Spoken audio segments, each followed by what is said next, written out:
കർക്കിടകത്തിലെ കറുത്ത വാവ് പിതൃക്കളുടെ ദിനമാണ്. മരിച്ചുപോയ ആത്മാക്കൾക്ക് വേണ്ടിയുള്ള യജ്ഞത്തിൻ്റെ ഭാഗമാണ് പിതൃതർപ്പണം. സുദൃഢമായ മാതൃപിതൃ പുത്ര പുത്രീ ബന്ധമാണ് ഭാരതീയ പൈതൃകത്തിൻ്റെ പ്രത്യേകത. പൂർവികർ കാട്ടിത്തന്ന നേരായ മാർഗത്തിലൂടെ സഞ്ചരിക്കാനും സ്മരിക്കാനും വംശം നിലനിർത്താനും ഈ ദിനം നമ്മെ പഠിപ്പിക്കുന്നു. സ്വയം നന്മ നിറഞ്ഞ് ധർമ്മമനുഷ്ഠിക്കാത്തവൻ ഈ കർമ്മത്തിന് യോഗ്യനല്ല. പിതൃക്കളെ അനുസ്മരിക്കുന്നതാണ് ഒരു വ്യക്തിയുടെ ജീവിതത്തിലെ ഏറ്റവും വലിയ പുണ്യം.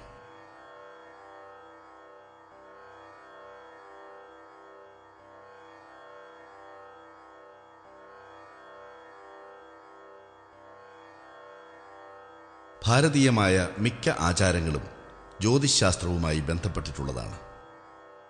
സൂര്യൻ്റെയും ചന്ദ്രൻ്റെയും ഭൂമിയുടെയും ഭ്രമണവും പ്രദക്ഷിണവുമാണ് സമയമായി കരുതുന്നത്.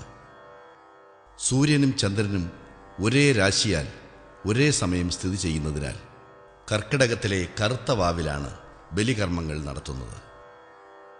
ആദ്യം പിതൃബലി നടത്തിയത് പരശുരാമനാണെന്നാണ് വിശ്വാസം. തൻ്റെ അച്ഛനായ ജമദഗ്നി മഹർഷിയെ ക്ഷത്രിയനായ കാർത്തവീരാർജുനൻ വധിച്ചതിൽ കുപിതനായ പരശുരാമൻ ക്ഷത്രിയരെ വധിച്ച് ആ രക്തം കൊണ്ട് പിതൃബലി നടത്തി എന്നാണ് വിശ്വാസം.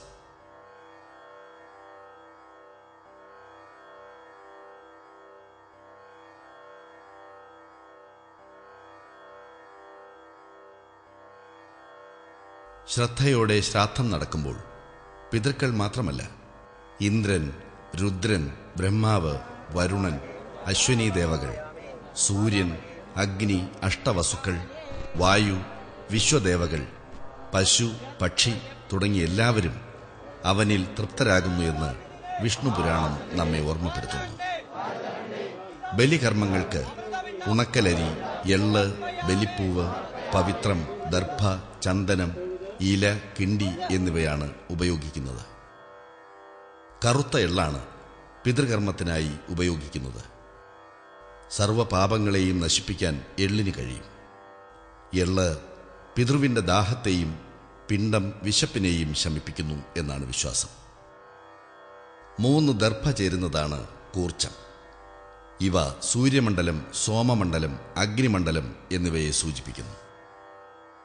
അതിനു മുകളിലാണ് പിതൃലോകം എന്നാണ് സങ്കല്പം. ദർഭ കൊണ്ടുണ്ടാക്കുന്ന പവിത്രം വിരലിൽ ഇട്ടുകൊണ്ടാണ് ബലിതർപ്പണം നടത്തേണ്ടത്.